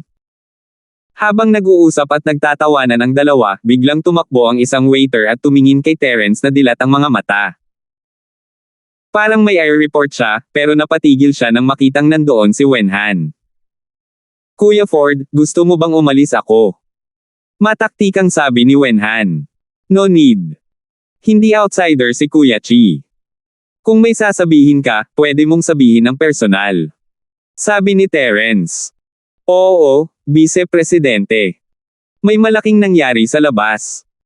Ang Poison Eye Mercenary Group ay nagpahayag sa publiko na sila ay bubuo ng isang strategic partnership sa Longzhou Escort Agency mula ngayon. Mula ngayon, ang dalawang organisasyon ay Asenso at Atres na magkasama. Nagsumbong ang waiter. Ano? Bago pa makapagsalita si Terence, si Wenhan ay sumisigaw na sa gulat, ang kanyang mukha ay balisa. Anong mali? Hindi maiwasan ni Terence na maging kakaiba ito. Natural na alam niya ang tungkol sa Poison Ice Mercenary Group, ngunit hindi pa niya narinig ang tungkol sa ahensyang bodyguard na ito ng Longzhou. Brother Ford, maaaring hindi mo alam ito, ngunit ang Dragon Boat Escort Agency na ito ay ang pangalawang pinakamalaking escort agency sa Mingluo Sea area. Ang kanilang lakas at katayuan ay nasa ibaba lamang ng aming Kaizen Escort Agency. Hindi ko inaasahan na sila talaga ang makikipagtulungan sa Poison Eye Mercenary Group. Hindi pa rin nakaka-recover si Wenhan mula sa pagkabigla. Hindi pa rin siya makapaniwala. Ang isa sa kanila ay ang pangalawang pinakamalaking ahensya ng bodyguard sa lokal na lugar, at ang isa pa ay ang Poison Eye Mercenary Group. Nagsanib puwersa silang dalawa, at pinili nila ang oras na ito partikular na. Natatakot ako na mayroon silang masamang intensyon. Sumimangot din si Terence. 4,380. Sa panahong ito, maliban sa pagiging abala sa mga usapin ng Hong Chamber of Commerce, espesyal din siyang pumili ng 2 lalaki mula sa Black Ark City para bantayan ang bawat galaw ng Poison Eye Mercenary Group, kung sakali. Pagkatapos ng lahat, si Kaizen ay patay na. Siya ang young master ng Poison Eye Mercenary Group. Bagamat ang makajos na madre ni Stone ang pumatay sa kanya, at si Hubert ay hindi maglakas loob na maghiganti, namatay siya sa ahensya ng bodyguard ng Kaizen. Kasabay ng mga nakaraang sama ng loob sa pagitan ng dalawang pamilya, mahirap igarantya na hindi niya ililihis ang kanyang galit sa ahensya ng bodyguard ng Kaizen. Nagpadala si Terence ng mga tao upang bantayan ang mga galaw ng mercenaryong grupo ng Poison Eye para malaman niya ng maaga ang kanilang mga galaw at mabilis na makapag-react. Hindi niya inasahan na si Hubert ay magtatrabaho sa Longzhou sa halip na Kaizen Bodyguard Agency. Tama si Kuya Ford. Nandito nga sila na may masamang intensyon. Ang aming Kaizen Escort Agency ay palaging pinaninindigan ang prinsipyo ng pagiging mabait sa iba sa lugar na ito ng Black Sea. Kung tutuusin, kung mas maraming kaibigan, mas maraming kalsada. Kung mas maraming kaaway, mas maraming pader. Gayunpaman, mayroon kaming 2 pangunahing kaaway na sinusupil namin ang grupong Dragon na ito at ang mga mata ng Bosnary nitong mga taon. Escort Agency. Tumango si Wenhan. Kung pipiliin nilang magsanib puwersa ngayon, maaari mo bang hulaan ang kanilang intensyon, Kuya Chi? Tanong ni Terence. Magsisimula na ang grand meeting ng mga escort agency sa South Continent. Kung hindi ako nagkakamali, natatakot ako na silang dalawa ay nagsusumikap na lumabas sa aming Kaizen Escort Agency at makipaglaban para sa isang lugar sa 5 pangunahing ahensya ng escort. Hindi itinuring ni Wenhan si Terence bilang isang tagalabas at sinuri niya ang lahat ng detalyado. Ang Kaizen Escort Agency ay isa sa 5 pinakamalaking escort agency sa South Continent. Kahit na ito ay nireranggo sa ibaba, ito pa rin ang pinakamalaking ahensya sa lugar ng Black Sea. Hindi gustong maiwan ang Dragon Boat Escort Agency. Malinaw na gusto nilang palitan ang Kaizen Escort Agency sa pamamagitan ng paggawa ng hakbang na ito. Kung ganoon, kailangan talaga nating mag-ingat sa escort agency meeting na ito sa South Continent. Sabi ni Terence, malalim ang iniisip. Hindi siya sigurado kung ano ang hitsura ng Dragon Boat Escort, ngunit ang mga mersenaryo ng lason na mata ay tiyak na hindi maganda. Baka may gagawin silang paghihiganti sa Kaizen Escort. Kuya Ford, ang bagay na ito ay napakahalaga. Kailangan kong magmadaling bumalik at magayos. Hindi ako makakatagal. Patawarin mo sana ako. Hindi na makaupo si Wenhan at tumayo para umalis. Well, babalik ako at titingnan ko kapag libre na ako. Hindi kita iingatan ngayon. Tumayo si Terence para paalisan ang nag-aalalang si Wenhan. Lumingon siya sa katulong sa tindahan at tinanong kita na alamin ang tungkol kina Wabaw at Beren, mayroon ka bang balita ngayon? Hindi lang siya nagpadala ng mga tao para bantayan ang mercenary group ng Poison Ice, kundi para malaman din ang tungkol kina Wabaw at Beren. Kahit na humingi na siya ng tulong kay Wenhan, mas maraming channel ang mayroon siya, mas maraming posibilidad na mayroon siya. Hindi pa, umiling ang waiter. Sige, pwede ka nang umalis. Sabi ni Terence sabay wave ng kamay. Hindi pwedeng madaliin ang mga bagay na ganito. Maging ang network ng ahensya ng bodyguard ng Kaizen ay walang mahanap pagkaraan ng napakatagal na panahon. Hindi naging madali ang humanap ng taong ganito. Sa oras na ito, lumakad ang tapat na si Chai na may hawak na sulat. Tuwang-tuwa niyang ibinigay ito kay Terence, dumating na ang sulat ni Vice President Hong. Oh! Sobrang bilis. Napakurap si Terence. Ang distansya sa pagitan ng South Island at North Island ay higit sa 10,000 milya, at nagkaroon din ng oras para tumugon si Melvin pagkatapos matanggap ang sulat. Kahit simpleng palitan lang ng impormasyon nang hindi pumunta sa gitnang isla para kausapin ang iba pang nakatataas, hindi naman dapat ganoon kabilis, diba? Hehe, maaaring hindi mo alam ito, ngunit ang aming Hong Chamber of Commerce ay may isang espesyal na teleportation channel. Bagamat hindi ito tulad ng mga high-grade teleportation arrays na maaaring mag-teleport ng mga tao ng sama-sama, hindi problema ang teleport ng ilang mahahalagang materyales. Kadalasan, ginagamit din namin ang channel na ito upang magpadala ng mga mensahe. Hindi namin kailangang ganap na umasa sa mga lumilipad na espiritual na hayop. Gayunpaman, hindi lamang ang aming mga espesyal na puwersa ng Hong Chamber of Commerce. Wala ito. Nakangiting paliwanag ni Honest. Nakikita ko. Tumango si Terence. Ang anumang pagbuo ng teleportasyon ay isang estratehikong mapagkukunan, kahit na ito ay isang channel lamang para sa transportasyon ng mga kalakal. Ito ay tulad ng isang treasure ship. Ito ang eksklusibong simbolo ng mga nangungunang puwersa, at hindi maisip ng mga normal na puwersa ang tungkol dito. Gayunpaman, kahit na walang oras upang magpadala ng mensahe, ang mabilis na tugon ni Melvin ay nagpakita na siya ay labis na nag-aalala tungkol sa bagay na ito. Naghihintay si Honest sa gilid, at ngumiti si Terence. Alam niyang nagmamadali ang lalaki na malaman ang mga resulta, at wala siya sa mood na gumawa ng kahit ano ngayon. Binuksan niya ang sulat at binasa. Sa liham, ang unang salita ni Melvin ay isang paghingi ng tawad. Bagamat nagsimula palang magbago si Botong nitong mga nakaraang taon, sa kakayahan ni Melvin na husgahan ang mga tao, hindi niya maiwasang sabihin na bulag siya para gumawa ng ganoong pagkakamali. Halos ipakilala niya ang isang hamak na katulad niya bilang kaibigan kay Terence. Buti na lang hindi binanggit ni Terence ang pangalan ni Melvin para kaibiganin si Botong sa simula pa lang. Kung hindi, sa lumang estilo ng Fox ni Botong, tiyak na hindi niya malalaman ang nangyari pagkatapos. Maaaring nasa dilim pa rin siya hanggang ngayon, iniisip na si Botong ay isang mabait at mabuting tao. Ang saloobin na inihayag ni Melvin sa liham ay lubos na ikinatuwa ni Terence. Ganap niyang inaprubahan ang lahat ng aksyon ni Terence laban kay Botong. Ito ay talagang isang napakabihirang bagay. Hindi pa siya nakapunta sa lugar ng Black Sea, pagkatapos ng lahat, at lahat ng alam niya, kasama ang account book at ang ebidensya, ay panig lamang ni Terence sa kwento. Sa isang tabi ay si Terence, nakakakilala lang niya, at sa kabilang banda ay isang matandang kaibigan ng maraming taon. Kung ito ay ibang tao, malamang na mahihirapan silang gumawa ng kompromiso, ngunit ang direkta at malinaw na paninindigan ni Melvin ay nagpakita na lubos niyang pinagkakatiwalaan si Terence, hindi lamang dahil siya ay isang makatwirang tao. Paano? Paano na? Hindi na nakapaghintay si Honest at nagtanong ng mabuti sa gilid. Kung paano haharapin ng Hong Chamber of Commerce si Botong ay direktang matukoy ang kanyang hinaharap.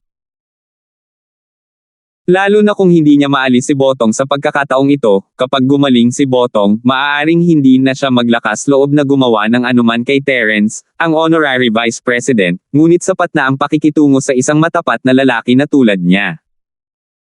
Ang mga kahihinatnan ay hindi maiisip, at maaaring hindi niya mapanatili ang kanyang buhay.